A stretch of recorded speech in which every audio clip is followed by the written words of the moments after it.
Welcome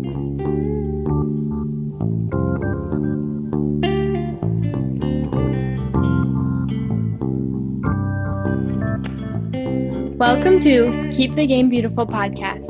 Each week, I highlight incredible people who are doing amazing things in soccer, the beautiful game.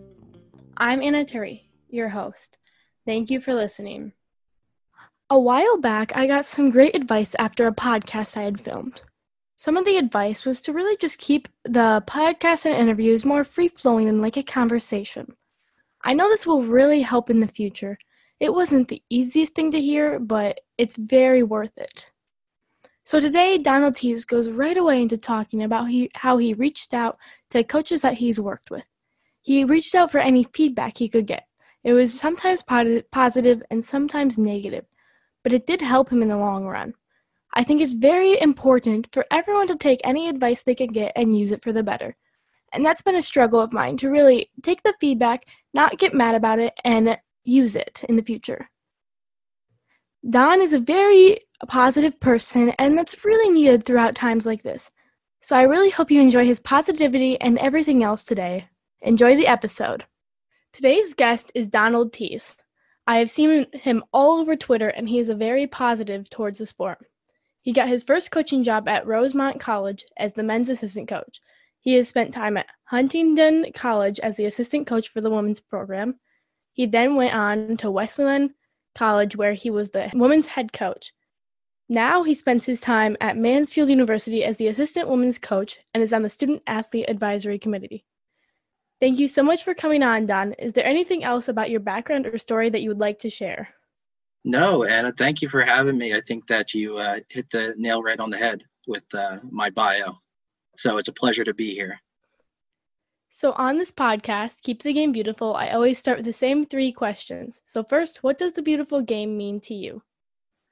I think for me, the beautiful game is about having fun. A couple of months ago, I had called former coaches and players. For me, I wanted to get back to my peak of my coaching, which was back in 2016, 2017. And I asked them, what did I do good? What was something with my sessions, how I coached that really stood out to you? And they always said you made it fun, you had direction, but most importantly, you cared. And I think that's the biggest thing for me, is making a difference. I talk about it often. And for me, the difference with the game and how it impacts people's lives is kind of incredible. So it is the beautiful game because it impacts everybody, and everybody has something to take from the game of soccer. What are actions or things you do to keep the game beautiful? Yeah, so for me, I think that some of the actions that I take are, for me, when we step onto the lines, when we step onto the field, I'm a really tough coach. I can be hard on them. But once they get off the field, you sometimes can come into my office and you can see 6 or 7 of them just hanging out in the office. I have drawings on the board from kids' night outs and so on and so forth. So I think it's about that holistic approach, especially being in the college game, of knowing that, yes, soccer is important. Yes, we want to be competitive and we want to win games. But more importantly, they're going to go off into their professional fields and do something more. And so I think for me, my actions are just making sure that I can keep the game fun for them, still being competitive, but also giving them that great experience and helping them guide them towards their future professions and being able to be that positive spark for them in their lives and in their worlds. How do you encourage others to keep the game beautiful? I think for me, I keep harping on this fun aspect of the game. I think that especially in the college game, I think a lot of coaches can be really tough. I think that sometimes that the love of the game can kind of get taken away just based on the competitive nature of the sport. And so for me, it's just constantly harping on the fun aspect of we're able to have fun and, going through our lives, soccer is going to end eventually. I think that us as coaches and, players oftentimes too, continuously watching soccer on TV and live streams, they were brought to the sport for a specific reason, a special reason. And so to be able to have fun and be able to have that type of impact from such a sport, such an activity. I think that that's huge. So I just constantly harp on being positive and making sure that we have fun throughout the entire process so that we can do something special in our lives moving forward, because soccer will end at some point. So earlier I mentioned you being a very positive influence, and I know you've preached that already. So how are you able to stay positive through these tough times? Yeah, it's really tough. Right now, we're actually packing up our offices and starting to prepare to work remote. I know that coaches across the country are going to have to do the same things. I see a lot on social media right now that coaches are starting to connect more and more because they're going to be away from their players. I think that we have to understand and be realistic that the world is in a tough position right now. I do have a background in history, and I know that history is repeating itself. So for me to know that some of the best times are ahead of us, even through this dark hour, in the world and in the country, I think that, you got to stay positive, because if you don't, it's just going to, like you said before, you can get bored.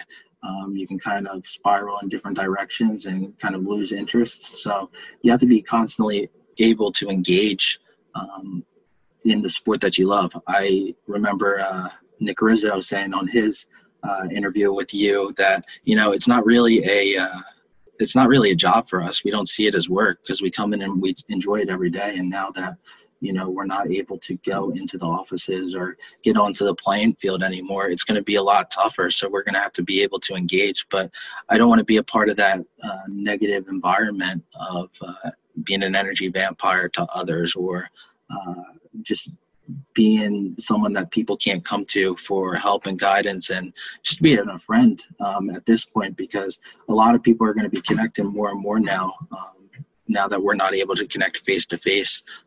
Like I said, get on the field. So you got to stay positive through these tough times. How can players stay positive through times like now? Great question. I think that it's very difficult. I know that one of my players came in yesterday and was having a difficult time with soccer, kind of being taken away from her.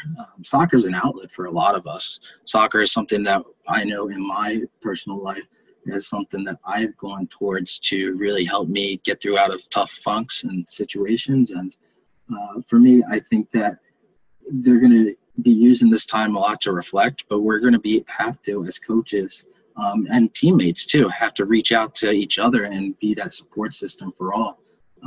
We're going to have to work obviously individually, but I think it's a great time to work on ourselves as individuals. Oftentimes we're getting advice from others, we're getting help on the field, and now we're put into a tough situation and we're out of our elements. So can we turn this into a positive, and can we learn from this experience and be able to work on ourselves as a whole, our self-reflection. I talk about, be the best version of yourself, be the best reflection of yourself often.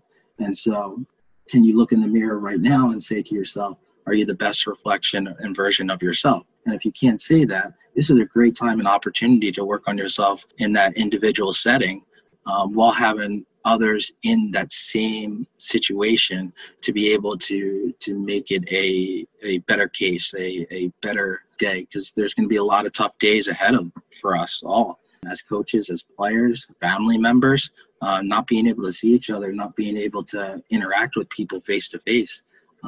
The world has constantly gone to social media and cell phones and FaceTime, not being able to talk with people, and we're going to be going towards that more again. But are we able to develop that personal relationship with everybody now while working on ourselves, being confined to our houses, being confined to our backyards, limiting ourselves with social distancing, So I think that it's a great time for us to work on ourselves individually, but we have to be able to support each other too. So is there anything specific that your players are doing while not being able to play?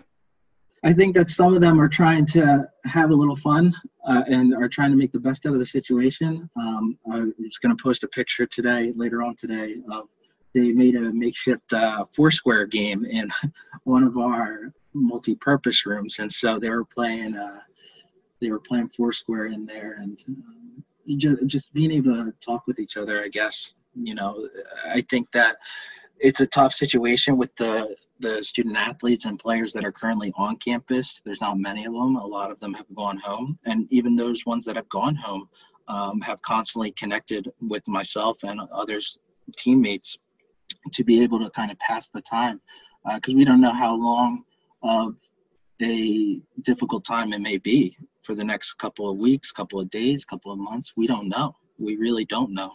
And so we got to live in the moment and make the best of what we can do. And so some of my players have been reading. I know that one of the players stole my book by Coach Shea, actually, that I had bought a couple weeks ago. And so she had already read most of the book before even leaving to go home, and she took it home with her. I know that some are going to be doing things on the couch. I know some people are going to watch TV, Netflix, and all that stuff. But the hope is that all players will go out and kind of work on themselves individually, their footwork and their technique in their backyards, and kind of get back to what they used to do back in the day, and what kids used to do when they were 6, 7, 8, 9, 10 years old, and going out in their backyards and just juggling the ball, getting touches, hitting the wall on the side of the house, and mom and dad come outside and yell. They're going to be working on themselves. I think that none of my players are going to have a problem or issue with it. It's going to be difficult. It's going to be tough, but they tend to find ways to pass the time and to better themselves. So, I know you've coached both the men's and women's game. What are some of the main differences you've seen? Yeah, I think that I've always preferred the women's side of the game. I think that between men's and the women's game, I think that they are totally different games. At the same time, they are the same game. It's that competitive nature. I think that there's differences in how they practice. I think that there's differences in how the games are played. I think that how they bond as a team has been the most impactful aspect of what I've taken out of it. I know that when you coach men's, and specifically as a student athlete and playing on a men's team, I know that we're constantly sitting around and kind of hanging out. And in the female game and in the women's game, they're doing the same thing.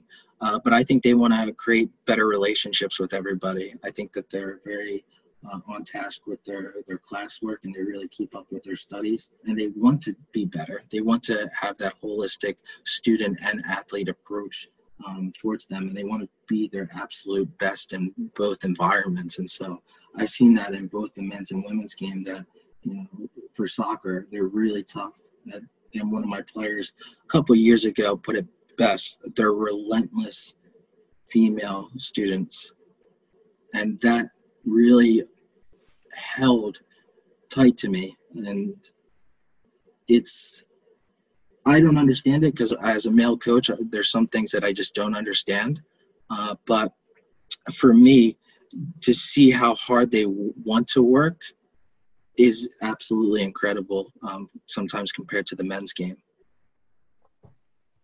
Did you find that your coaching philosophy changed once you started coaching women? No, I actually think that it developed even more.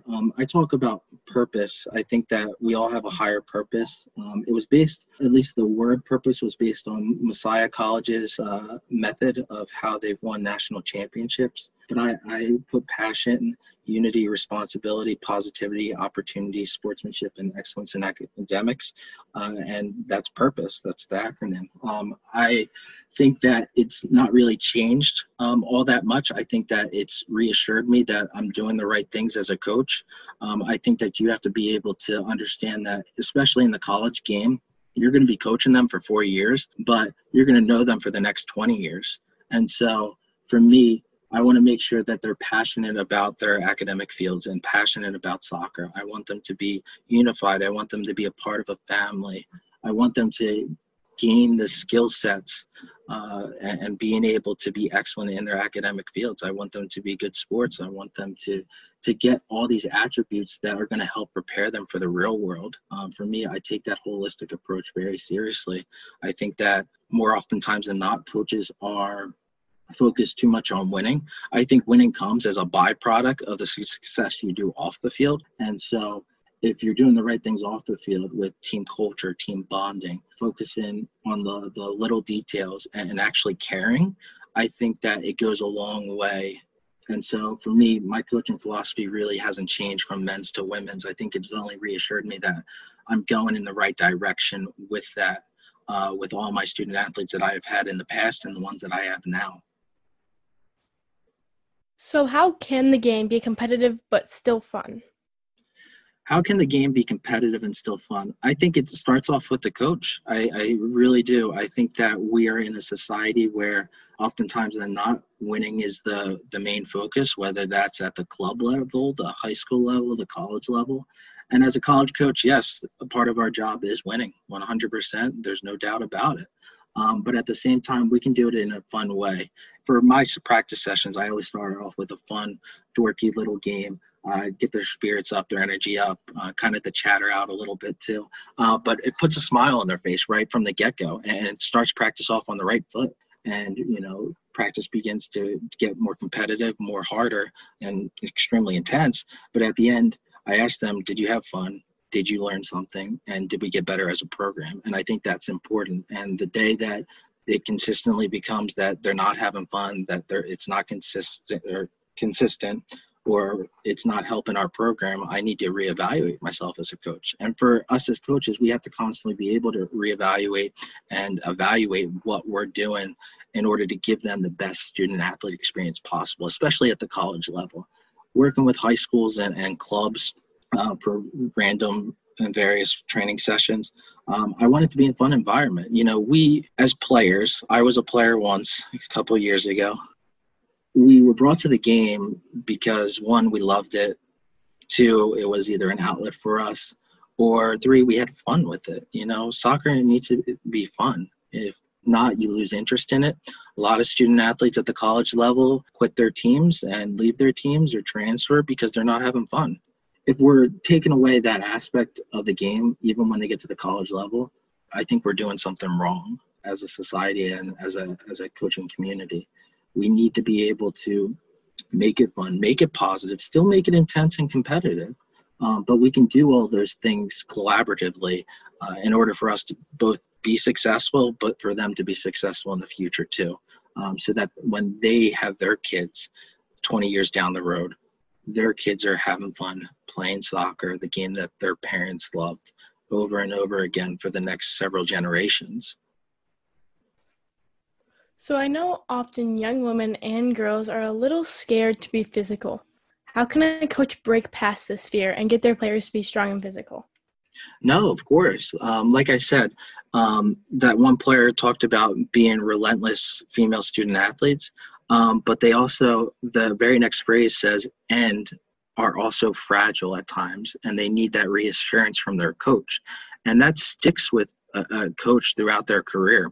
And for me, hearing that, I think that it's really important to make sure that they have that environment, that safe environment where when we get on the field, it's extremely competitive, but it started off the field. One of the things that I did this past year, and I've done it in years past, is I call it the soccer circle. And I asked them 3 questions. I asked, what do you want to accomplish here at the school? Why did you come here? What do you want your legacy to be? And then I ask them, why do you wake up in the morning? And it's a really powerful exercise, team bonding exercise, but you learn so much about the student athletes. And this is going to sound harsh at first, but it's not. I made 20 women soccer players cry and a older gentleman cry, but it's because I talk about how soccer meant to me and how my outlet was my father had brain cancer. And it was something where I would take my rollerblades and go up to the soccer field and play with my friends. It's why I wanted to get involved in soccer as a career path, because it was so important for me in my growing up that I want to be able to do that for others during their development, and especially at the college level when they're going to go off and be doctors and nurses and teachers and special ed teachers. They're going to do some incredible things and help out several people throughout their lives. And if I can help them out, then I made a difference to one person that's going to make a difference to another person and make a chain reaction. And so because I developed that relationship with the players off the field, and they're able to come to the office and ask questions and ask for advice, it's able to translate onto the field where we can be competitive and we can be tough on them. If you ask one of my players about something that I've adapted called the Lucky 777s, their jaws drop and they're like, oh gosh, like this is going to be a tough session, but they get through it. And one of the players one time said, thank you, we needed this. And so being able to develop that relationship as a male coach with female student athletes, knowing that they need that reassurance, they know that they can come into the office. They know that I'm a phone call or text away, and I'm more than willing to go above and beyond for them through a wall, because my hope is that if I can do that with them, that when we get onto the field, that they can stand side by side with me and we can run through a wall together to be competitive, to be successful, and to go to new heights. How did you develop the soccer circle? How did I develop the soccer circle? That's an interesting question. I think that for me, soccer was so important for me growing up. My family was in such a tough environment, with financial struggles, with health issues. My father had brain cancer, and it was a very difficult time for me. And the question that I've always asked myself is, why do I wake up in the morning, and how can I be the best reflection of myself? And he was bedridden for 4 years before he passed away. And I always said that I wanted to get up and walk for him because I have the use of my legs. I talk about in the story how the very last words that he said to me were, thank you for tucking him in with a blanket a month before he passed away. I talk about him being on several different things in a hospital that are very intense to see as a child, even at the age of 17, extremely intense, that even haunt me to this day. But it was something where I wanted to be able to bring my personal life and why I do it onto the field. I loved when we worked with little kids, where we just brought everybody to the circle and they just start dribbling, like do little messy touches, do a scissors, try to juggle twice or flick the ball up while moving around the circle. And I thought it's a great idea of bringing it right from the start of a season, because everybody starts on the same pedestal and platform of, all right, we all know why we're here for a reason. We all know why we're going to be doing what we do to be successful, because we're here for a purpose. We have someone that we're fighting for. This past winter, one of the stories that I'm going to start implementing into the soccer circle is I had a tough situation with my grandmother passing away, and I held her hand, and she said, she pulled in and said it was going to be okay to me, essentially. And it was a tough winter. It was a tough Christmas. But I know other players go through that. I know other coaches go through that. I know other people go through that.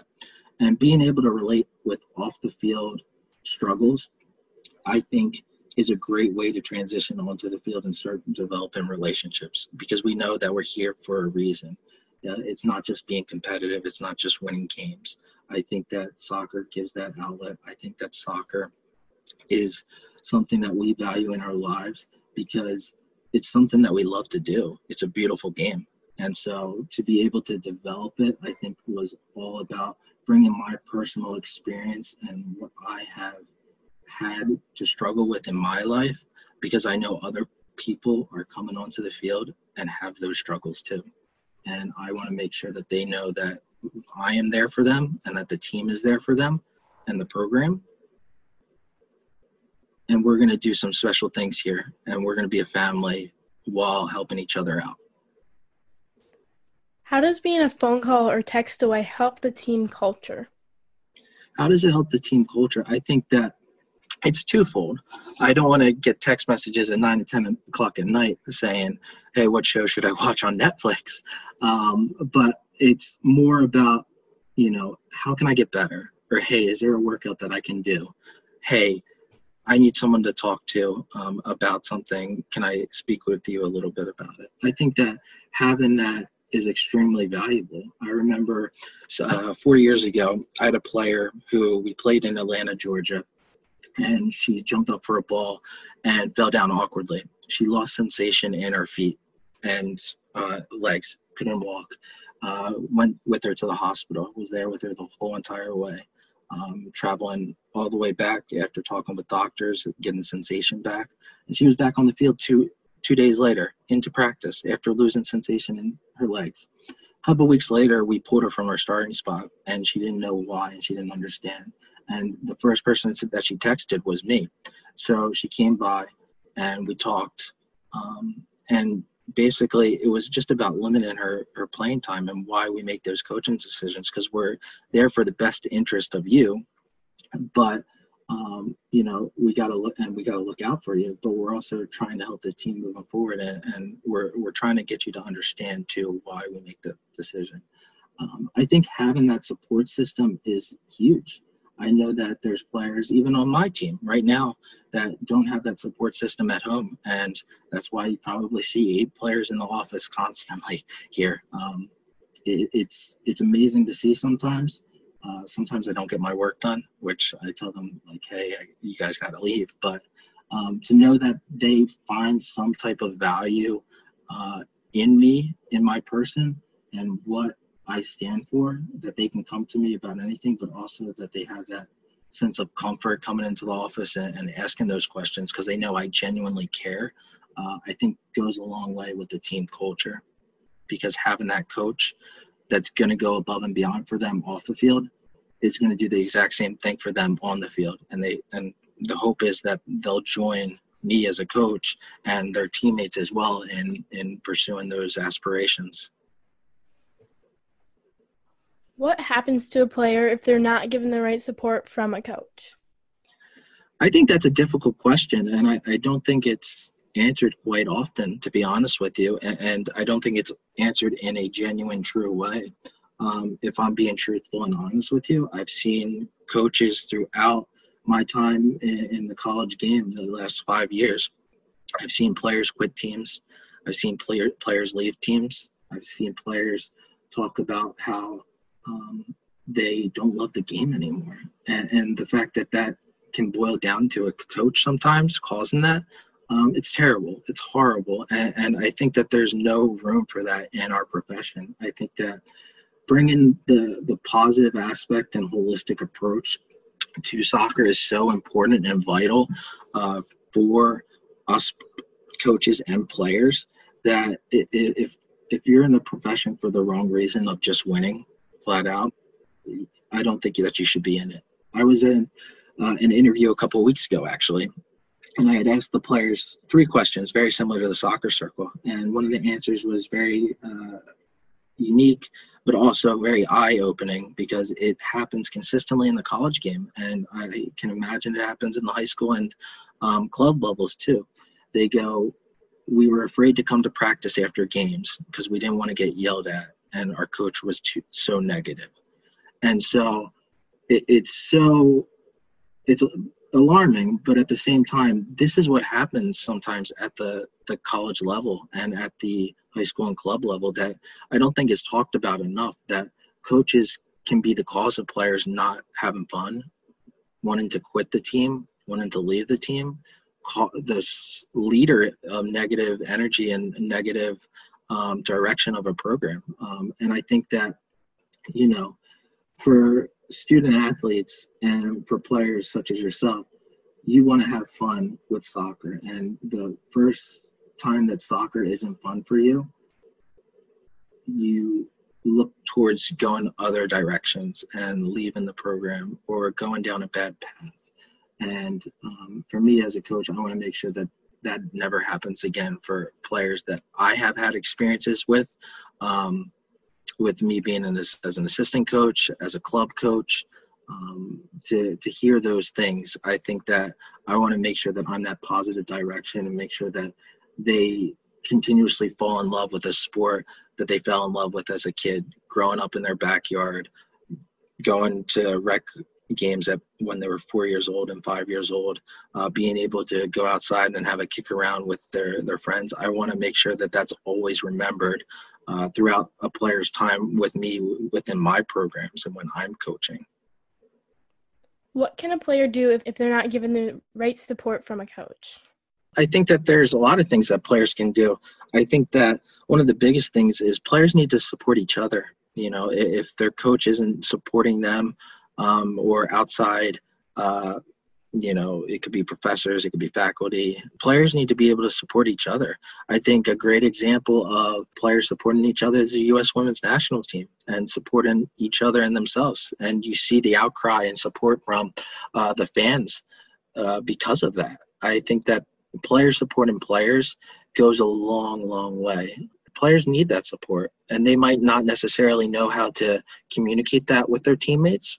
They need to be willing to open up towards their teammates because they might have the same mindset.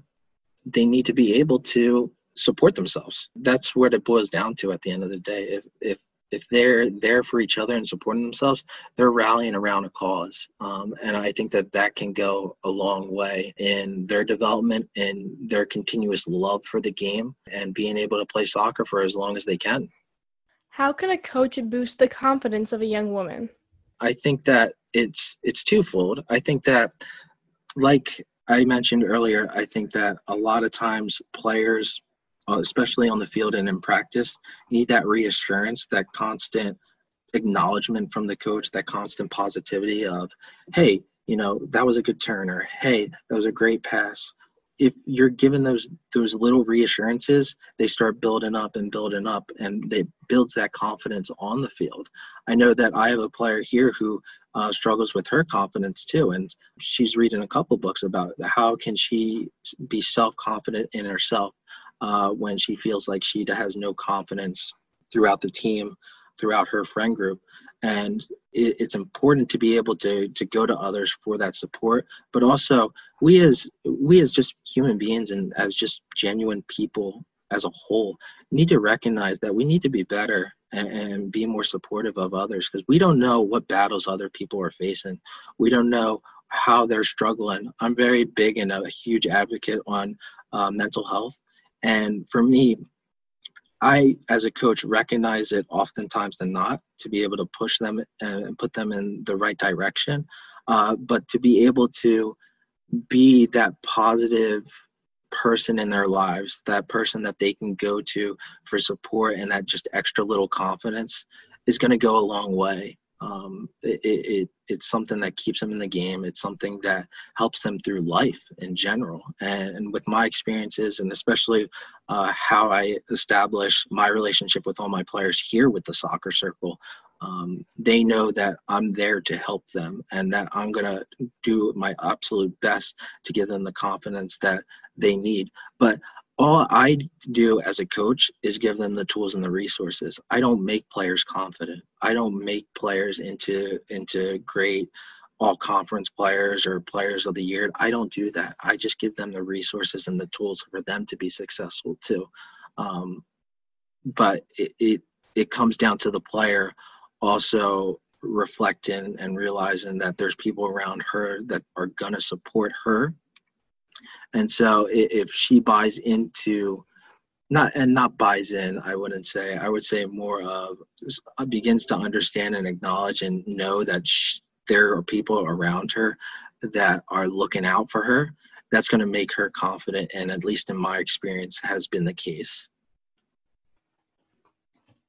Sometimes the teammates are the ones that are making the player lose confidence. What should the player do in a situation like this? Of course, I think that I've seen that multiple times where you have players, it can be injured players on the sideline being negative. It could be players who don't play as much being negative. It could be someone that's really, really maybe talented, but also has a little bit of an ego to them. And it's making sure that the message is communicated in the right way. First off, if you want your teammate to be better, if you're a really good player and there's another player that might be struggling with something, there's a way to communicate that's not so direct and so hurtful. to a player. You know, we live in a society where our words and our actions can really affect other players. And so for me, I try to nip it really quickly. I think that it's important for, like I said, first players to talk about it, but the coaches should be there and others to be able to understand that we have a vision and a goal, and that if you're not a part of that vision, a part of that family, you know, I talk about in my program model how you're a teammate first, yes, but you're also family, and you wouldn't talk about family behind your back.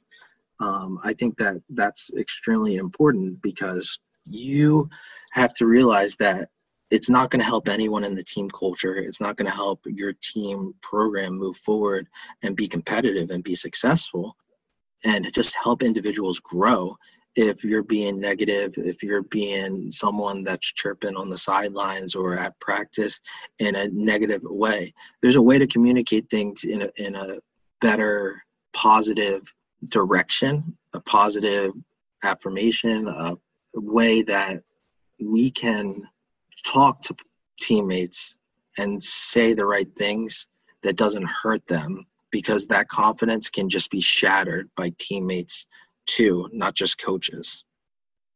Why is it important for players to understand and watch higher level matches? No, I think it's extremely important. I think that if you're able to dissect, if you're an outside back, if you're a striker, even if you're a goalkeeper, I think that a lot of my goalkeepers, I tell them to watch how their back line plays so that they know where their positioning is on the field as they move forward. I know that if you're looking at a particular player that maybe you enjoy watching, or you want to mimic her style, you know, you want to constantly be looking at highlights of her, constantly watching what she's doing in the game, but you also want to be looking at what she's doing off the ball in order to be in the right positions. You let the ball do the work, and so if you put yourself in the right position, then you can be successful. But if you're not doing the work off the ball, you're not going to be successful. And that's what the professionals do at the very best level and at the highest levels. They're doing the work off the ball. And a lot of young student athletes, young female soccer players, tend to mimic their favorite players and tend to watch their favorite players and want to be like them and aspire to be like them when they're at the 6, 7, 8, 9, 10 years old, where we say, like, I want to be a professional soccer player. Okay, well, how did they get there? And so they watch them. So I think it's extremely valuable and important that if you want to play at a very high level of soccer, that you're watching what the highest level of players are doing at the Division I level, at the NWSL level. I think it's extremely important. Are you dealing with any delays in recruiting because of this break that we're on? Oh, a ton of delays. Yes. So the break is very much it's a real world reality, and we have to understand that that is the case, that this is something that has rarely happened in our history, and that we got to understand that there are going to be a lot of setbacks. I know that for me, I also work in athletic communications as a sports information assistant. And so to communicate to softball players and to baseball players and track and field athletes that their season is cut short, that they're not going to have the season that they were expecting to have their senior year, is extremely tough. And so that's also affecting that same aspect is affecting recruiting too, where we're not going to be able to go out to tournaments anymore because of social distancing and tournaments canceling and showcases canceling. But I think what's even going to be more difficult is all these players are not going to be able to play their game too. And it's going to set a lot of people back at the D1, D2, D3, NAIA, JUCO level, but also the club level. Where a lot of these players that are in that critical developmental stage are going to be suffering to be able to develop and to get back on track. Being able to go outside and work individually is going to be extremely huge on them in terms of the recruiting scheme. A lot of recruiting has, if you've been doing your work, a lot of recruiting has already been in place and you have your kind of list of who you're looking at already. But with our dead periods and how we can't go out anymore for at least the foreseeable future anyways, yes, it is impacting us a little bit, but it's going to impact everybody, and it's going to show a lot about college coaches and teams and how they're going to overcome this adversity for next year, whether they're going to rise to the occasion and want to be better for next year despite the difficulties, or want to sit back and watch Netflix and play video games and kind of not want to better yourself as a soccer player. So I think it's going to affect recruiting a lot, and it already is affecting recruiting in general as a whole. Should high school athletes be worried about not being recruited because of this? I don't think that's necessarily the case. I think that for me, when I was in Alabama and Georgia specifically, we were recruiting high school athletes regardless. I don't necessarily agree nor disagree of ECNL, DA, club, showcases, ID camps, ID clinics, high school games. If there's talent out there, go out and go find it. In my background, I've helped assist in bringing in 16 student athletes in my first season, 29 student athletes in the second season. A lot of that is getting out there and seeing who's out there and who's going to be a positive impact on your program. You see a lot at these showcases of coaches snoozing and kind of just talking and watching one game. For me, I've created a list when I go out recruiting where I'm seeing 4, 5, 6 games in an hour to be able to impress, and then to get on the phone and to see how their personalities are. But that's also the same thing at the high school level too. And that's even more of a focus too, because you can really dissect that one high school game that you're at. I don't think it's necessarily going to be hassle or something that makes it more difficult for high school players to be recruiting.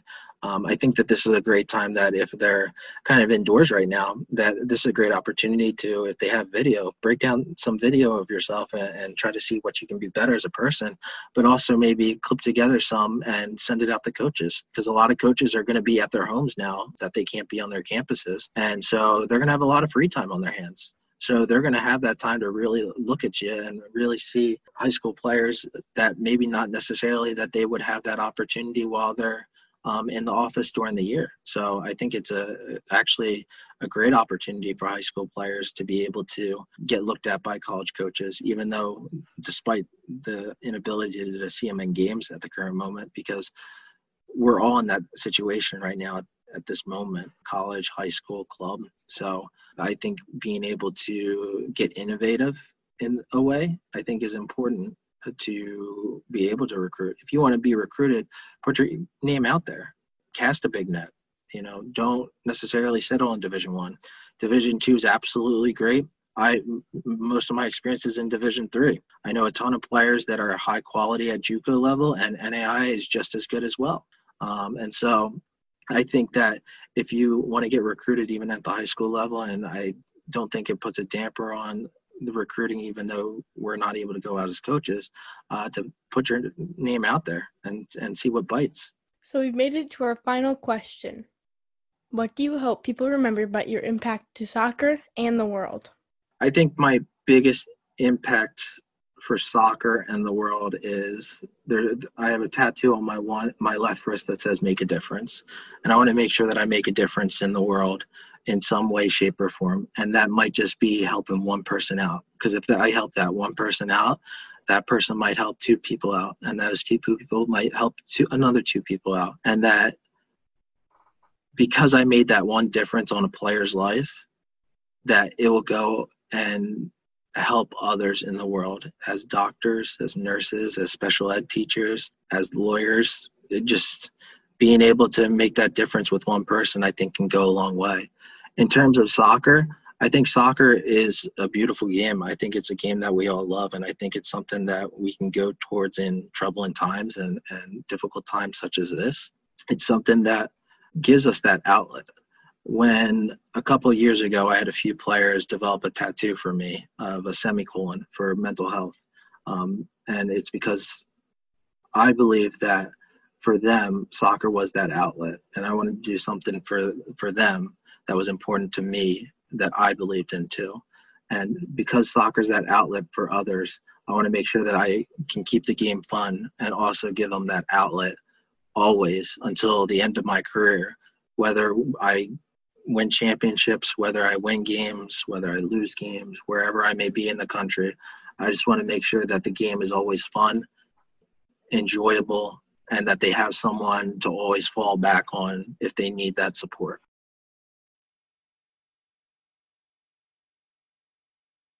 I love how positive and uplifting Don is.